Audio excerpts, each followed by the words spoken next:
I want to welcome each of you to today's webinar, IT Security, 5 Critical Elements of Effective Security, and specifically we'll address some of the latest password and phishing hacks and how to avoid. So important content today, and we'll move quickly. Our goal is to educate and to inform. So I want to thank you. So many of you are long-term PBSI clients and friends. Great to connect with you. For many of you, this is your first exposure to PBSI. So today we're going to move really quickly, and there's all kinds of follow-up available. But the topics today, the fundamentals of security structure, how do we set in place the best opportunity to prevent problems? Then the key topic, employee education, how can we evaluate, prevent, and mitigate issues surrounding email safety to avoid hacking and phishing attempts. We'll look at an online monitoring tool that PBSI uses to ensure that clients remain safe. So you'll see how this works. And real quickly, we'll talk about policies and procedures. So we will be finished by 1 o'clock, and we're going to go quickly.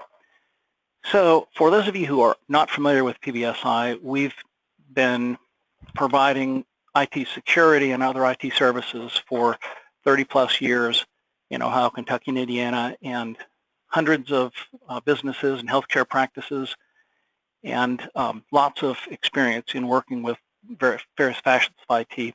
So one of the key elements in good support, and the reason that we have a voice here, we have lots and lots of people, 27 among our staff have been with PBSI for 5 years, so really experienced people are really important in providing good support. So just a short introduction, lots of other services other than security that we offer. So what constitutes setup for effective security? Basically, the elements are exterior security from our internet connection and outside, interior security, and we may have multiple offices, so interior could be on the inside of each office. What do we do to make sure security is effective and monitored inside our building? And then at the desktop, where most of the activity happens in terms of seeing whether a problem is occurring, that really involves employee education. So we need to have the desktops set well, but the key fundamental element that is a never-ending search is making sure that all of our employees are educated, because the endpoint of security effectiveness rests with each employee. So, and then finally, an online monitoring solution is a key element to security today, because we've put these security protections in place. How do we know if something has misfired? An employee has clicked on a wrong link. We have a virus in play. Who is aware, and how quickly are they aware? So exterior, interior, desktop, employees, and monitoring. So most of these topics, this will be a very short summary. On the exterior, we have to have a firewall. In today's world, they're just too inexpensive and too easy to implement not to have a firewall in our organization. So some key things we do: a firewall you purchase at Best Buy or whatever, they're inexpensive devices, and without some expertise, they're really not very helpful. But with virtually no additional cost, just some expertise to set it up, you'll want to have your firewall set so that it's silent, so the outside world who tries to ping and request information from our firewall that says what kind of a server do you have, what kind of PCs, what kind of software, all those things, we set firewalls to just not respond, which makes people stay away. And then we redirect and block typical ports. So these are just some really simple setup things that don't cost money, but they're extremely important to thwart the most common hack attempts. So effectively implemented firewall, really important. So those of you who have remote access going on from employees or from other locations, then very specific permissions need to be granted, such that we're blocking everything except for the very specific people and passwords that we want to provide. So, and then we want to be able to monitor the effectiveness of the firewall. So exterior security pretty much has to do with the firewall and software that's running on the firewall. So firewalls that we typically implement, SonicWall firewalls, we have total secure software that runs, that makes sure you have antivirus and malware and intrusion detection software going on at the firewall level before anything comes into the building. So then inside the building, interior protection pretty much has to do with, except for desktops, it has to do with our wireless and making sure that's secure, and making sure that connections within the office all follow approved paths, so that we don't have iPhones bringing technology into the building and then connecting to our network that bypassed our firewall, that kind of thing. So the encryption and the control over our wireless access points is really important. I'm not going to talk much about that today, but again, these are simple but important things to make sure that inside of the building we don't have unsecure activities, that our switches are set correctly. The two key elements that I'm going to spend most time talking about is desktop setup and employee education. So desktop setup starts with ensuring that all PCs are set to auto-update not only antiviruses, but all other Windows apps and browsers on PCs. So the issue here is that security hacks are frequently associated with outside folks who are aware of security issues that has now been solved with the latest Microsoft Windows 10 or Windows 7 or the latest Office 2007 update or the 2016 update. Whatever software is in place, they all develop, or security issues are identified, which is why all of these vendors from Microsoft, Adobe, Google, they're issuing software patches, and many of them are labeled as security patches because they've identified different things they didn't once know about, and now they found out there's a way to get underneath the surface and take advantage of these security problems. So software vendors send out these updates, and there's a race that's a continual race. So for some, the term Patch Tuesday is a familiar term. Microsoft typically issues all of their security patches once a week. They do it on Tuesday, and so we expect a bunch of patches. Different vendors follow different schedules. But what needs to happen as soon as the security patch is issued, it needs to be downloaded and installed at the earliest moment. Why? Because uninstalled security patches, or unupdated, we have old versions of software in place on our PCs, it's an open door for hackers, because as soon as Microsoft or Adobe says, we found the security problem in XYZ software product that we provide, we've issued this patch, it's now available. Once they've done that, they've alerted all the hackers worldwide who didn't know that problem existed.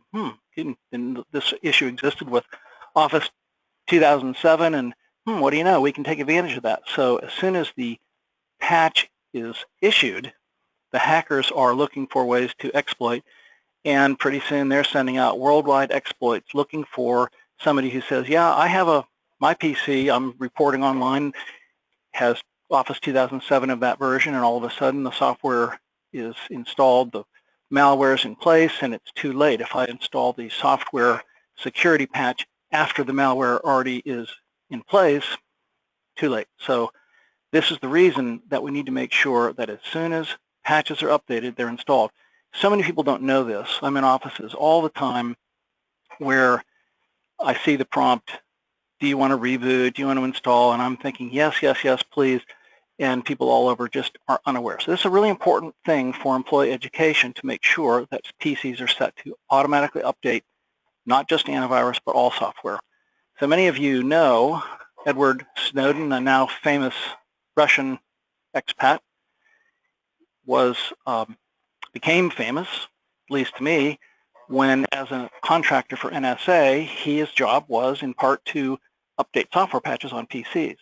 Well, because he knew that he could get underneath the surface, he used a uninstalled software update at that time on a PC to get underneath the surface and steal sensitive information that has become now famous part of our culture, all because the PC he was working on didn't have software patch updated. So it is really important. So fortunately, there's good news there. We can set PCs such that this happens automatically. You really do not want end users at each desktop being responsible to make decisions in this area. And then we can also monitor to make sure that nothing's gone awry with this patch process. So this is straightforward. It just needs to be attended to. The biggest question, the most difficult, and it will never cease to be a difficult question, is educating employees. Here's the reality of security today. Most all issues with technology hacks whether malware, ransomware, viruses, they pretty much all relate now to an employee who clicked on the wrong thing. So there is no antivirus software on earth that can prevent an employee clicking at the wrong place. There's all kinds of tools to prevent things from coming into our building. So emails are filtered at a website level before they enter our building. They're filtered at the firewall. But sometimes, particularly with links, there is no completely foolproof way to make sure that a potentially bad link or attachment doesn't get through our firewall and it ends up in the email inbox of an employee. Once it's in the inbox, one click and that virus or that ransomware has been acquired. So the job of desktop antivirus is to mitigate, to try and isolate, and sometimes just it's not fast enough, and so we've acquired a virus. And the question everybody asks is, well, how could I have a virus? I've gotten all this protection in place and I still got a virus. The only answer is employee education. So have a written policy, but our experience is documents don't communicate. Each of you will receive by email from PBSI a really well thought through security education document that says, here's what an employee needs to learn. Essentially, it's a summary of the things that we're going to cover in this webinar. But you put that in the hands of all of your employees, how many of them will actually read, actually understand, and actually think this is more than just, yeah, okay, another document in my hands that's something I'm supposed to do. So what really constitutes education, and how do you deliver so that each employee really knows the important role they play in not acquiring ransomware? That's kind of our mutual job in the marketplace. We want to help provide information. So a written policy and the basic bottom line, most important things, no downloads and no links. So it's one thing to say that, it's another to go into the details. So we're going to cover lots of examples of exactly how do we evaluate. And we want to make sure that employees are regularly communicated with. This isn't a topic we do once and then we forget about. So then we're going to look at online monitoring. I'm going to go now straight to a summary of some of the things we need to make sure employees understand. So first, no unapproved downloads. So this includes any software. So employees think, well, this is just a screensaver. Nobody cares about this. Well, actually, screensavers are among the most dangerous. I'll show you a short example of that. But no software downloads includes no unapproved software in your organization. You have to decide, does that include iTunes?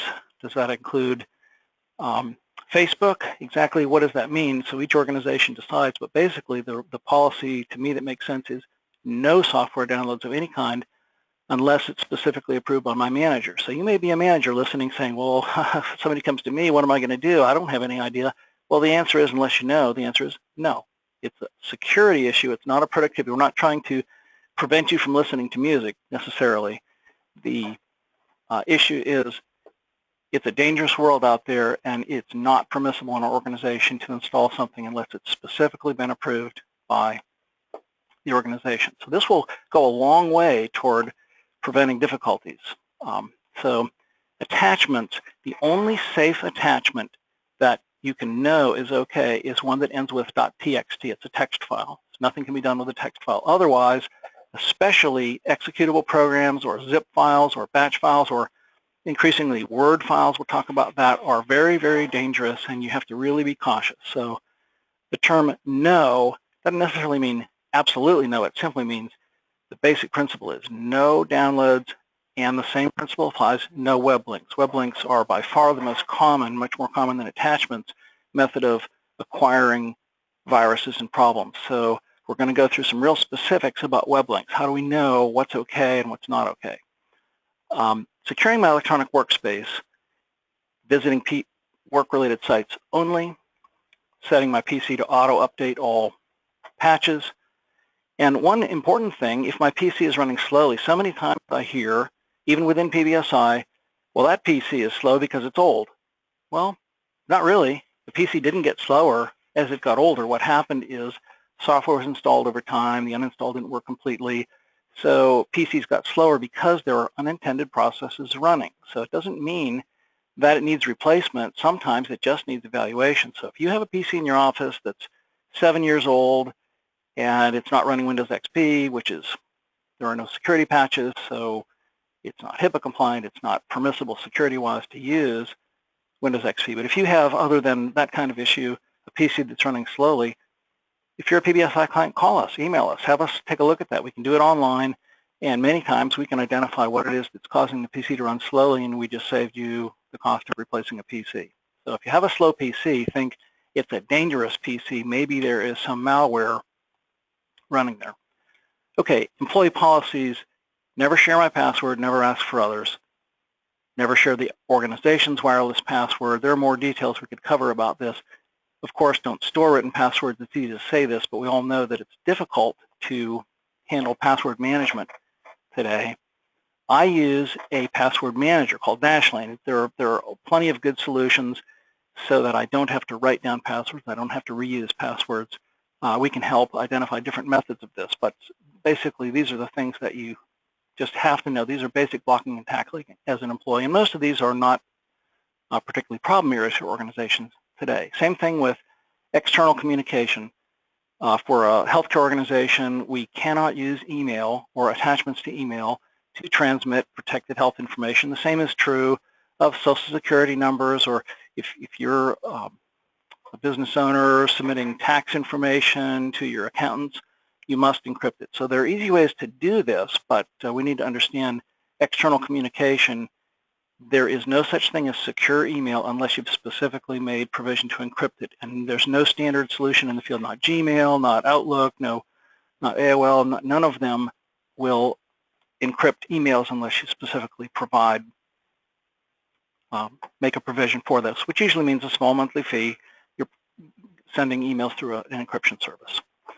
So same thing with web storage. Web storage is fantastic. We increasingly use it. We increasingly help clients use it. We simply need to understand what are the security issues with Dropbox or OneDrive or Google Drive.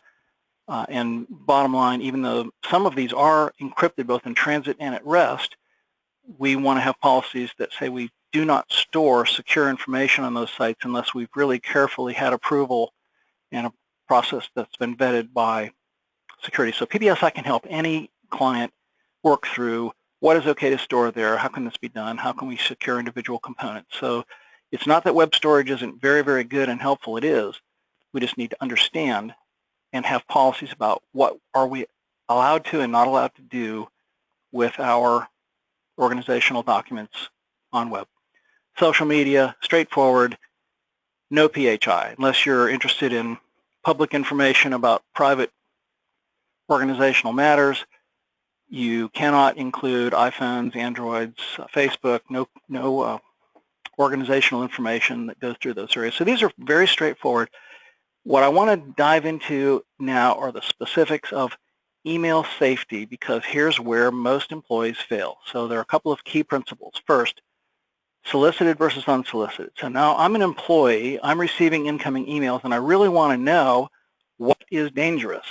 And so first concept, if it's solicited, I requested information from somebody, they provided it to me, the likelihood that that solicited information is going to be dangerous is pretty low, unless I'm requesting it from a hacker, which I won't. So unsolicited email would include things like email from trusted sources. So you trust PBSI, if you've known us, and we send an email. So the question is that unsolicited?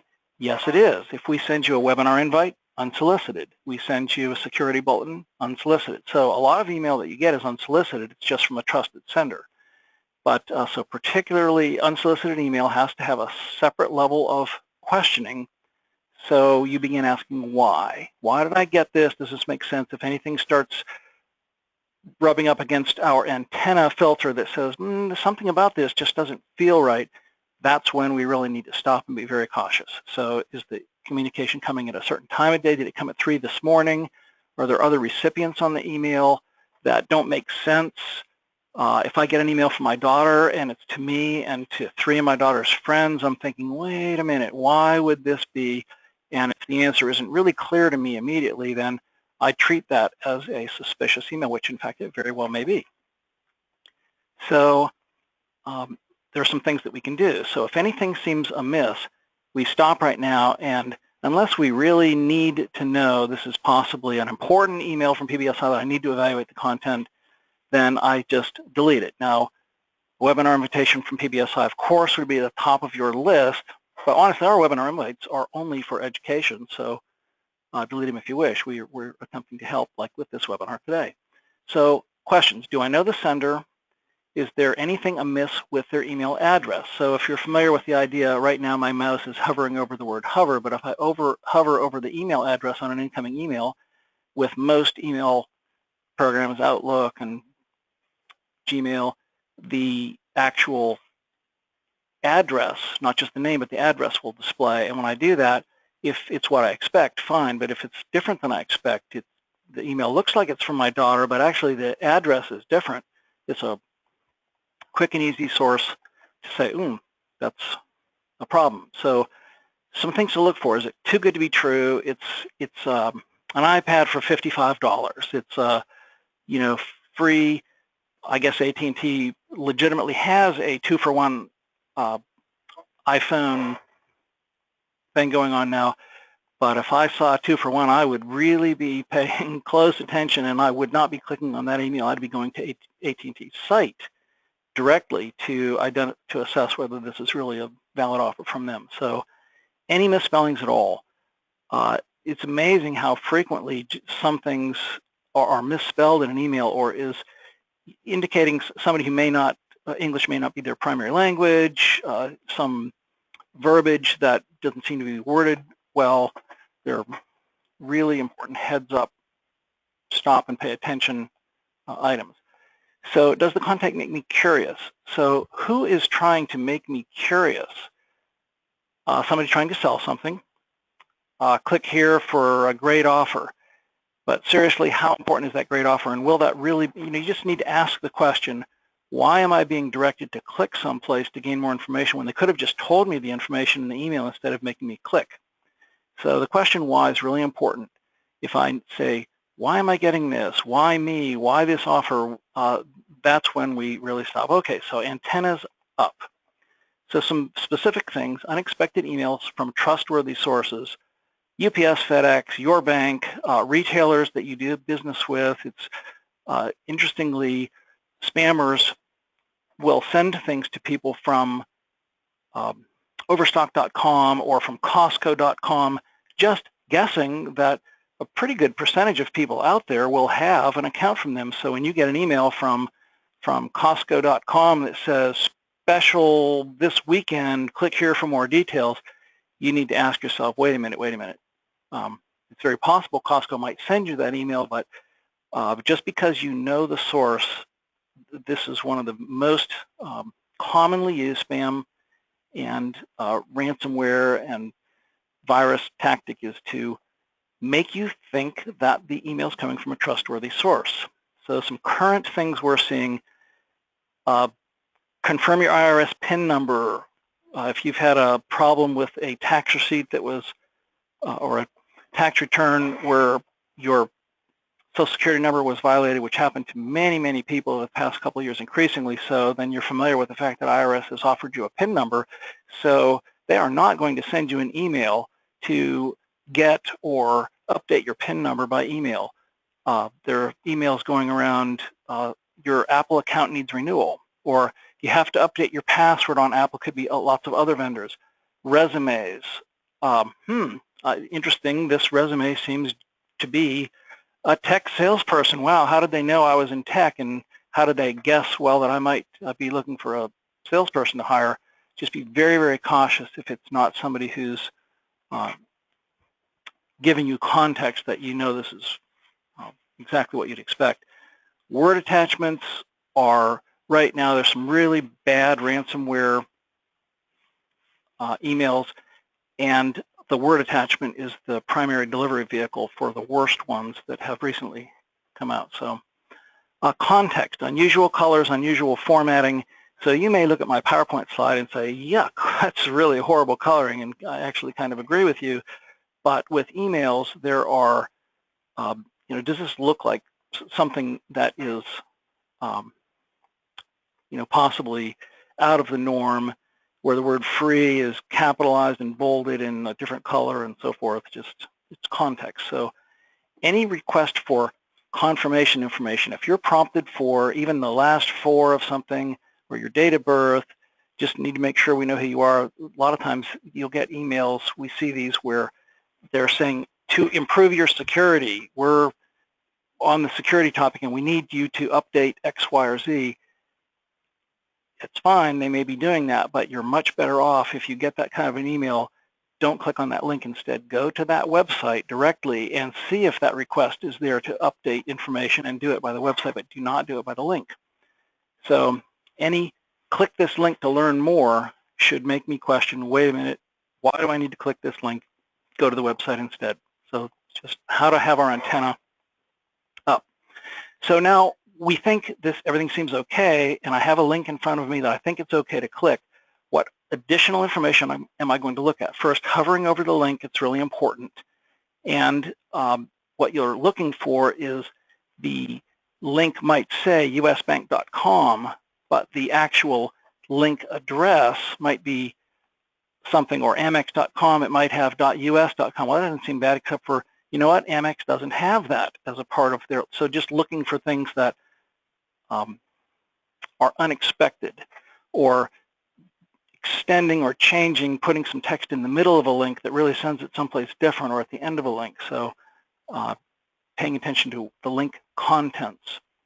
So think twice. If you're uncertain, you can always, if you're a PBSI security client, meaning we have monitoring going on with your PCs, your server, you can send us an email and say, check this and make sure this is okay. And we can evaluate it and send back, and frequently you might hear back, it's fine. We're attentive to speed on these kinds of contacts. You want to forward the email itself, not ask, is a link to this website okay? Because the content of the specific email is important. There are websites like scanurl.net, there are several of these that are useful, and I'll give you some more information about this, but also they're misusable. So I would generally not give this kind of thing to employees, and the reason is it can be misused. I've done that myself, where you copy the text instead of the hyperlink itself, and this scan URL will come back and say, yep, this one's fine, when in fact it's really not fine. So if the link points to a different site other than expected, and I'll show you some examples here, then if it's from US Bank and it says security.usbank or something, then it's not what you expect. Don't follow that link. So the way to deal with this, if you're uncertain, is go to the website yourself. So if I got something, I'm going to go out to my browser and I'm going to try and go into my usbank.com account and whatever, and then if it says we need you to update information, then I know, okay, that email was okay. It really was from US Bank, and they really did want me to confirm, but I was safer than just clicking on the site. Now, one thing that's true is virtually every financial institution is unified on this. They will not ask you to click on a link. If you get a link from a financial Amex or credit card and it says click here, that's very unusual. They're well aware that these are highly insecure ways to do things, and they will tell you to go to your website and log in, which seems inconvenient to you, but they realize it's the safer way to do it. So you should not see any financial institutions asking you to click. Okay, sure. So there are some principles. Now, what are some examples? So some of these are old, some of these are new, but the techniques have not changed in a lot of these areas, where here's something from PayPal. It wasn't from PayPal. If you actually would have clicked on this, you would have gotten a ransomware notice. And you know, identity protection, these are exactly the kinds of things when they're saying, we're here to increase your security. Well, how would you appear trustworthy to someone? If you wanted to appear trustworthy, you'd be in their best interest telling them, we're trying to help you be more secure, that kind of thing. So there are a couple of websites here.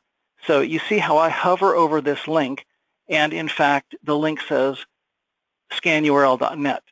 I hover over this one, and it says, here's the link. I hover over this one, and it says, oh, screensavers.com. Well, that may not be what I thought this was. So in this case, scanurl.net is a legitimate site. We go here frequently to check email addresses, and you can copy and paste a URL here, but you do not want to copy, the text. You wouldn't want to copy that text and paste it in. You would want to copy, pardon me for misusing my PC here and being confusing. You would not want to copy the text, you'd want to copy the URL. So that's why you'd use a security professional if you're unsure. So here's another email that's very brief. Another typical thing, it's a very brief email from someone I know, but if I hovered over their address, I'd see the address probably isn't really their address. It looks like it's from Emily Cool, but it in fact is from a different address. And the other people who got this were 2 or 3 people who I know she knows, but why would I be getting an email and those people as well? So open the attached, or thought you'd be interested, something very brief frequently with these kinds of emails. And here's an example of a ransomware notice that, sorry, you clicked on the wrong thing and now it's too late. FedEx, UPS has the same kind of thing. Your shipment is available. Well, am I expecting a shipment? Even if I am, I'm probably not going to click that. Citibank, this isn't really from Citibank. And you can see here that update/update, I mean, that is not a link that would make sense. So here's an actual email that would be good. So my bank sent me an email and it says, you have a statement, but there's nothing here for me to click. So just identifying what can be dangerous. So here's another example of a dangerous email where it might actually say resume for you or resume of Joe Smith. Doesn't make it okay to open, but here's a payment that's on its way to you. Oh, what's this about? I mean, just very difficult problems can be caused with clean looking emails. So I'm not going to go far into this, but this happened at PBSI. You think we're immune if we're educated. Well, smart and educated people make mistakes. There's no shame in clicking on the wrong link. We want to help everybody avoid it if they can. So I got an email last year from an employee that said, Ray, please click on this email and help them out because they need information in order for us to make this purchase from Amex, who's our corporate credit card. And here's the link that the employee wanted me to click on. Well, when I hovered over that link in the real email, it wasn't from Amex. So I didn't do this, but the employee who sent this to me was fooled. So name remains unnamed, but here's where hovering over that email, and if I were to right-click and copy and then go to scan URL and paste the real URL into scanurl.net, then it would tell me, ooh, this is not a good email. You don't want to do this.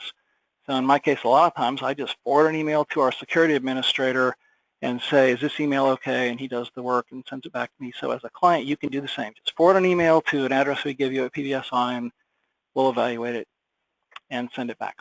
Okay, so hopefully there are some helpful areas there about how to evaluate an email, whether it's okay or not. So with that said, last piece of content, I'm going to quickly show you if we've done our protection bit. We've protected our outside, we've protected our inside, we've educated and made sure our desktops and our employees are in good shape. Now we've set the things in place. Now, is it working? Or do we have any issues security-wise? And this is where the final step of security comes in place, and that's online monitoring. So this is a PowerPoint slide, but now I'm actually going to go to the live site that PBSI uses for all clients. We have hundreds of servers and thousands of PCs under monitoring, and I'm going to quickly go, instead of to all clients, I'm going to go just to PBSI, and it's going to show us all the workstations at PBSI or all the servers at PBSI. So what's going on is we have a tech staff on duty all day long throughout the day, and they all have this dashboard in front of them, and each device out in the field, a server or PC, sends an update to this website every 15 minutes, just reporting in with a series of checks. So it allows us, if we see a red X or something that's yellow, we know that there's something about that particular item. In this case, it's something about the 24/7 checks. It might be something about the web protection or the managed antivirus, or it might be a hardware thing. So the technical staff can see, and if they want to say, well, okay, wait a minute, this server right here, let me see some details. So at the top, I'm selecting which device I want to look at. At the bottom, I'm looking for things that might be unusual. So if there were an event found here, I could see more details about what that event is. I'm going to do just a couple of really quick things here. No failed logins. It's really important, particularly for a server. If there were 350 failed logins, something's going on. Some outside source is trying to get in and using password cracker to try and get inside of this, and so we can learn about that. So what I'm going to do here is I'm going to look at bandwidth. So we can see physical things, we can see software things.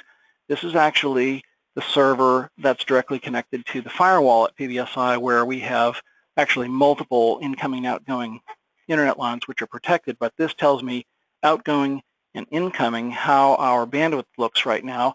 I might want to look over time to see what our bandwidth has been like. So on the left-hand side in all of these is the last 24 hours. On the right-hand side is the last 8 days. So incoming looks like we're fine here, no issues. Outgoing, fine. Received bandwidth monitor now on our wide area network port, periodic issues. If you saw that these were happening at the same time every day, you might realize this is the online backup that's taking place. So you're looking for, in this case, we're not seeing any issue, and the dashboard didn't report to me that there would be any issue, but you're able to dig into the detail. Now, as a end user, you probably don't want to be fooling with those things, and that's why you'd have somebody like PBSI involved so that we're monitoring. So all the problem areas are highlighted to us online, and we can drill in and see, well, what is it about that? And then we can get online, and typically we can fix any issue that takes place. So I just clicked on workstations at PBSI. Now, the most problematic workstation would show up at the top. So we have some loaners, we have some employees, and we can see things like this is deactivating, this install failed on this particular PC. If I want to look at PCs that are related to Ray, I would be doing this from a PBSI technician. Here is Ray's desktop, the very unit on which I'm operating right now, and I see that there is an update that stopped. Okay, I can learn more about that. I know when, I know more information about it. If there were events that found or failed logins, these are all things that can be seen. It can be seen what's the patch status. So here is a critical uninstalled patch for Google Chrome, which I left uninstalled for this webinar. My PC, like all at PBSI, and clients are set that critical patches automatically get installed, and this one's pending. So this means the next time my PC is rebooted, this one's going to be updated. We can see the status of antivirus. So here we see that there are some threats, which, you know, again, for demonstration purposes, you can see the status of this and time and date that they happened. And these ultimately will go from detected to disinfected to deleted. So how, you ask, would a PC in a security organization with the CEO who's demonstrating security issues, how would these things get there? And honestly, my answer is I have no idea on earth. I do everything possible to keep my PC safe and make sure that employees know to do the same thing. And so without clicking on the wrong thing, if you're on a website that may have an issue, it may recognize the version of Java you have, or if you're using Flash, and as you pass by that website, even if you didn't click on a link, you can acquire things. So your desktop antivirus has an important role. So this never showed up at the dashboard as a problem. This was automatically taken care of as it took place. But the point is that somebody monitoring on the outside can see issues. And that's pretty much the point here, is that once you've put the security measures in place, then you think, I'm safe. Everything's got to be okay. I paid for it to be okay.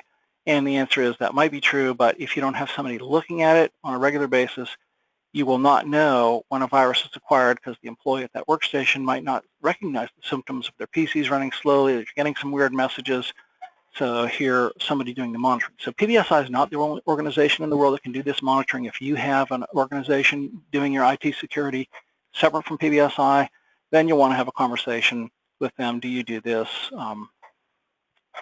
How does this work? And this is something that we do for almost every PBSI client. We have the security monitoring in place. And so if you're a PBSI client listening, chances are you are covered already by PBSI's monitoring. But if you're not certain, then let us know. And if you want to know, this is an inexpensive thing to do. You have the right antivirus installed, and the monitoring is happening 24/7. So that is a snapshot of the kinds of things that happen when security monitoring takes place. And we have online access to see the status of every device in the field. It really is helpful so that you know security is being paid attention to. So final topic here, and I'll be quick with this. what should we have documented in our handbook or whatever we call the document that identifies our security procedures? No social messaging, no internet streaming. This is really important when not necessarily from a security but productivity. So many organizations, the iPhone of the employee is connected to the wireless in the office. The employee is listening to iTunes music or whatever it is, and they are not even thinking the fact that they're affecting the bandwidth and the speed of all the applications going on in the organization. So as a policy, no internet streaming. And frankly, what we're now recommending for clients is that you no longer give your wireless password to your employees. It used to be that that was important. Now most everybody has a smartphone where they have internet connection without needing the wireless of the organization. If they want to stream iTunes, then fine, it doesn't impact the organization. So employees won't be disgruntled, chances are, when you go and say, you know, we're going to change. You used to use the wireless, but now there's no need, so we've changed the wireless password. Now you're not going to use that for your iPhones. It's a non-event today. But it's policy. If you don't have the policy set, you might consider it.